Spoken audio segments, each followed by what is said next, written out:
You jump up, grip the bar, pull with everything you've got, and, well, your chin goes absolutely nowhere. It's like the ultimate gym humbling. Today, we're doing a deep dive into a comprehensive calisthenics guide that argues the reason you can't do a pull-up might have nothing to do with your raw back strength. Yeah, it's actually all about how you're letting gravity control your joints, which is super interesting. Right. Okay, let's unpack this, because the guide stresses that pull-ups aren't just some vanity Oh, flex. definitely not. They're the absolute foundation of upper body pulling strength and, really intense grip endurance. You literally cannot get to those crazy gravity-defying moves like muscle ups or front levers without mastering this basic mechanical pull And first. the best part for anyone listening is that you need zero special strength requirements to start. Which brings us to the progression. The guide lays out this 7-step progression that honestly reads a lot like a video game skill tree. That's a great way to look at it. You can't fight the final boss without leveling up your base stats first. Exactly. Yeah. But it's not just arbitrarily making the exercise harder, right? Right. What's fascinating here is the biomechanical intent behind those early stages. You aren't just doing kneeling resistance band pulls or Australian pull-ups, which are inverted rows, just to warm up. You're actually establishing a mind-muscle connection. Yes. You're teaching your nervous system how to fire the latissimus dorsi before you ever load it with your full body weight. Wait, hold on. I need to challenge this a bit. Specifically, step 5 in the guide, which is negatives. Yeah, negative. You're telling me I should just jump up to the top of the bar and just, I don't know, fall slowly.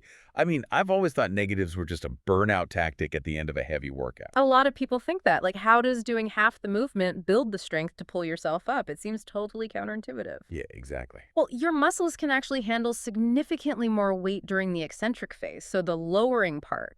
They handle way more there than during the concentric pulling phase. Oh, wow. So by resisting gravity for, what, 3 to 5 seconds on the way down? Yeah, 3 to 5 seconds.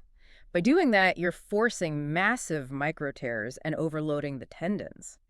That structural adaptation is what actually builds the raw pulling power you need for a strict rep. But even with bulletproof tendons from all those negatives, if your shoulder joint isn't locked into the right position, all that raw strength just sort of bleeds out. Oh, absolutely. Because I constantly see people violently swinging their legs and kicking just to get over the bar. What if you're just swinging your legs to get up there? The guide specifically calls out that momentum kicking as the primary way people sabotage their progress. If you're kicking, you aren't really doing a pull-up. You're just surviving. Right, surviving the rep. And if you've ever felt that sharp pinch in your shoulder when you hit the very bottom of the movement, well, it's likely because you completely disengaged your lats and let your rotator cuff take the full, brutal force of your body weight. Yikes. So the true secret to fixing this lies in scapular control. Exactly. Scapular control is mandatory. Think of your arms like ropes trying to lift a heavy boulder. If the pulley wheel, which is your shoulder blade, is loose and rattling around, you lose all your leverage. That's a perfect analogy. Right. Depressing the scapula essentially bolts that pulley firmly to the ceiling so the ropes can actually do their job.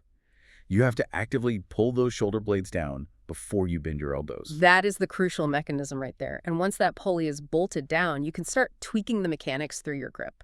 Like we all know, a pronated grip hits the lats, and a supinated grip, or chin-ups, biases the biceps. Sure. But the guide highly recommends a neutral grip where your palms are facing each other, specifically for anyone dealing with wrist or joint pain. Wait, why is that? Does just turning the hands really change the joint stress that much? Dramatically. Yeah, a neutral grip forces your elbows to track much closer to your center of mass. Oh, I see. That simple shift takes a tremendous amount of rotational torque off both your wrists and your shoulders. It allows for a much cleaner and honestly safer mechanical pull. So what does this all mean for your actual training week?